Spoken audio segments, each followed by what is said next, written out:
आप देख रहे हैं नमस्ते बिहार और आपके साथ मैं हूं विवेक। और बड़ी खबर इस वक्त की, बिहार में अपराधी बेखौफ हो गए हैं। राजधानी पटना से बड़ी खबर हम आपको बताने जा रहे हैं। हाई सिक्योरिटी वाले इलाके में सरे शाम इंडिगो एयरलाइन के स्टेशन हेड रुपेश सिंह की गोली मारकर हत्या कर दी गई।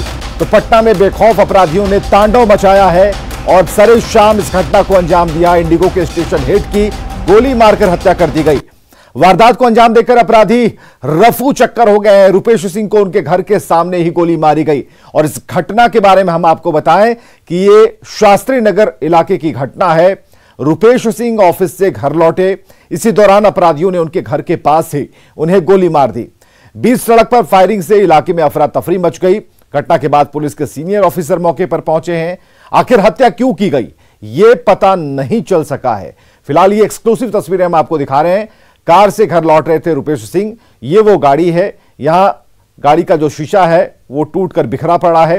अंदर जो खून के छींटे हैं वो नजर आ रहा है।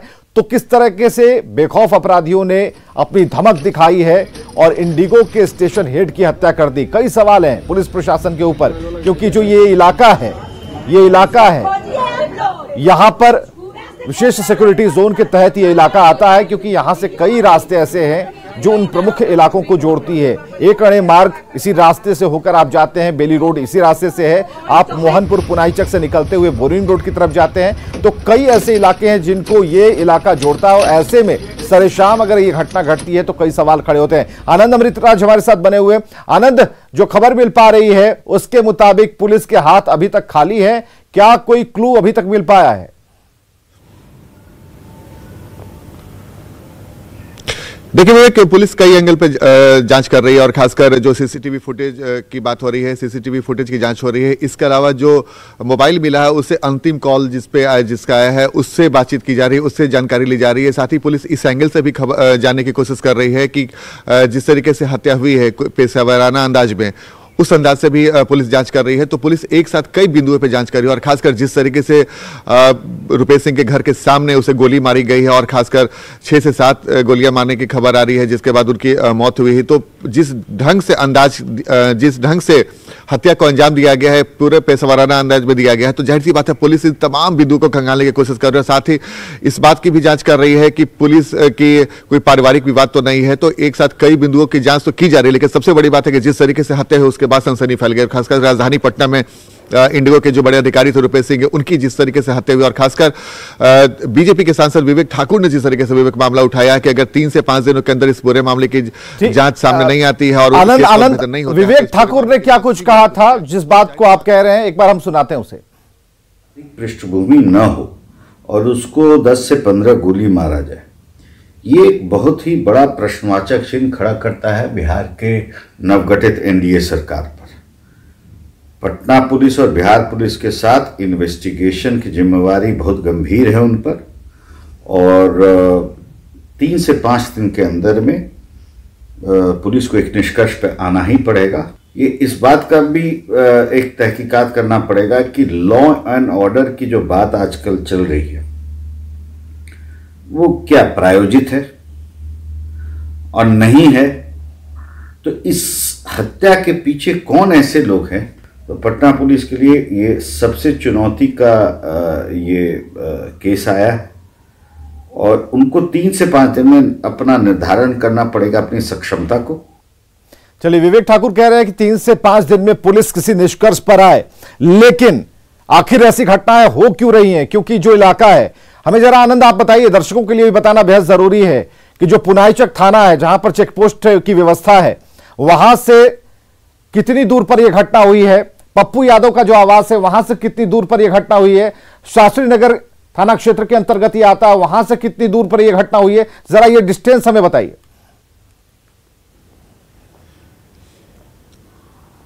देखिए विवेक, पुनाईचक में बलदेव भवन है जहां पे रुपेश सिंह का घर था और वहां से अगर आप देखें तो 2 से 3 किलोमीटर के अंदर तमाम वीआईपी लोगों का जो सरकारी आवास है वो है, पुलिस मुख्यालय है जो शास्त्री नगर में पड़ता है।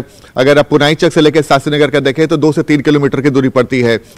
पुनाईचक से अगर आप सीएम आवास का अगर करें तो लगभग 3 किलोमीटर के आसपास की दूरी पड़ती है। पुनाईचक थाना भी उस शास्त्रीगढ़ थाना भी लगभग 3 किलोमीटर के दूरी पे पड़ता है। तो जो भी वीआईपी लोग हैं, पुलिस मुख्यालय हो, सीएम आवास हो, विधानसभा हो, इसके अलावा शास्त्री नगर थाना हो, सब 3 से 4 किलोमीटर के रेंज के अंदर आता है। तो जाहिर सी बात, और खासकर पुनाईचक बलदेव भवन जहां की मैं बात कर रहा हूं, जहां पे ये हत्या हुई है, वो काफी भीड़ भाड़ वाला इलाका है। और वहां पे अगर देर शाम गोली मारी जाती है रुपेश सिंह को, और वहां पे पुलिस की गश्ती नहीं होती। और सबसे हैरानी की बात यह है, रुपेश की लगातार नीतीश कुमार पुलिस मुख्यालय में बैठक करते हैं, अधिकारियों को हड़काते हैं, चेतावनी देते हैं कि लगातार आपको गश्ती करनी है। जब राजधानी पटना में जो व्यस्तम इलाका में से एक माना जाता है पुनाईचक, वहां पे अगर गश्ती नहीं हो रही है तो पुलिस की गश्ती हो कहां रही है, सवाल इस पे उठेंगे।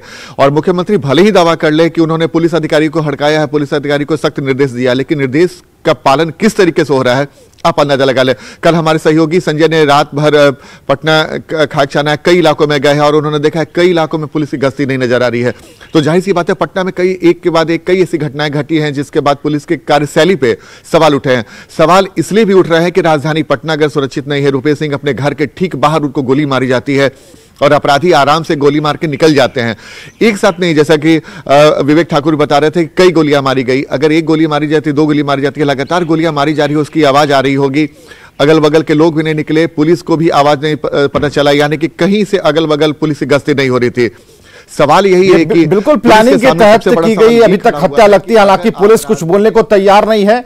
और संतोष भी हमारे साथ, हमारे सहयोगी जुड़ चुके हैं। संतोष छपरा के रहने वाले थे, पिताजी छपरा में रहते हैं, अपनी मां के साथ रहते थे, अपनी पत्नी और बच्चों के साथ रहते थे।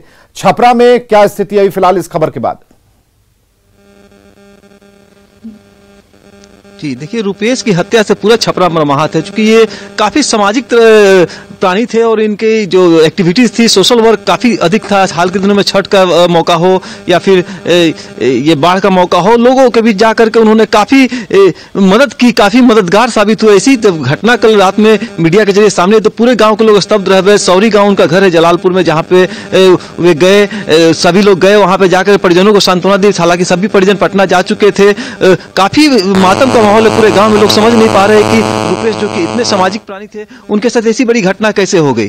जी बिल्कुल, ऐसी बड़ी घटना कैसे हो गई ये अभी पता नहीं है। हालांकि उनके पैतृक आवास पर आप जरूर वहां से रिपोर्ट करेंगे संतोष, और हमारे साथ आनंद अमृतराज भी बने हुए हैं। आनंद, हमें जरा ये समझाने की कोशिश कीजिए कि जहां ये घटना घटी वहां पर कितने ऐसे सीसीटीवी होंगे जिन्हें पुलिस खंगालने की कोशिश कर रही होगी, या फिर जिन रास्तों से, क्योंकि एक साथ कई रास्ते, अगर हम उस बिल्डिंग की अगर बात करें जहां पर यह घटना घटी है, वहां से कितने ऐसे रास्ते हैं, कितने ऐसे मार्ग हैं जहां से हत्यारे गुजर सकते हैं, और वहां पर क्या पुलिस की व्यवस्था होती है, वहां क्या पेट्रोलिंग की व्यवस्था होती है?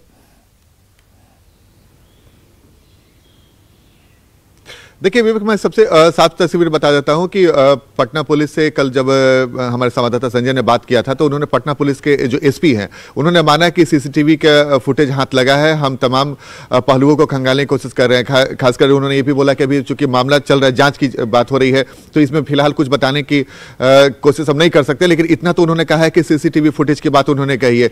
और जाहिर सी बात है, कई सारे ऐसे रिहायशी इलाके होते हैं विवेक, जहां पे लोग अपने घरों के बाहर अपार्टमेंट भी बना रहता है, तो वहां भी बाहर सीसीटीवी लगा रहता है। तो पुलिस को क्लू मिला है, पुलिस का ये दावा है कि सीसीटीवी फुटेज से कुछ हाथ लगा है, उसकी जांच चल रही है। चलिए, इस घटना के बाद आनंद, इस घटना के बाद बीजेपी सांसद जनार्दन सिंह सिग्रीवाल और एक और नेता है पप्पू यादव, जिनका आवास भी है उस इलाके में, उन्होंने क्या प्रतिक्रिया दी है ये सुनते हैं। बिहार पटना के इंडिगो हेड रुपेश कुमार सिंह से मेरी पारिवारिक संबंध थी। वे मेरे ही प्रखंड और मेरे नज़दीक के रहने वाले नौजवान थे। शुरू में वह पहले कलकत्ता में काम करते थे, इंडिगो में। शुरू में मैंने ही उन्हें यहाँ पटना, जब इंडिगो शुरू हुई पटना से, तो मैंने ही प्रयास कर कर उनको पटना लाया था।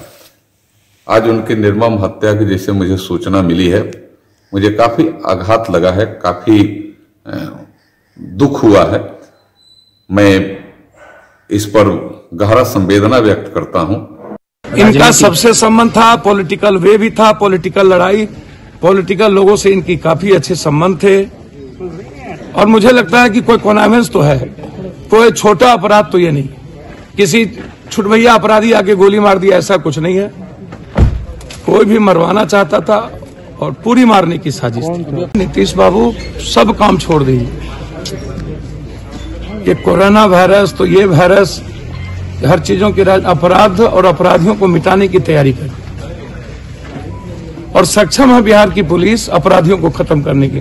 बस हाथ रोकी हुई है इन पॉलिटिशियन के द्वारा। ऐसा नहीं है कि ये पॉलिटिशियन सबको हाथ रोकता है, इसको आप समझिए।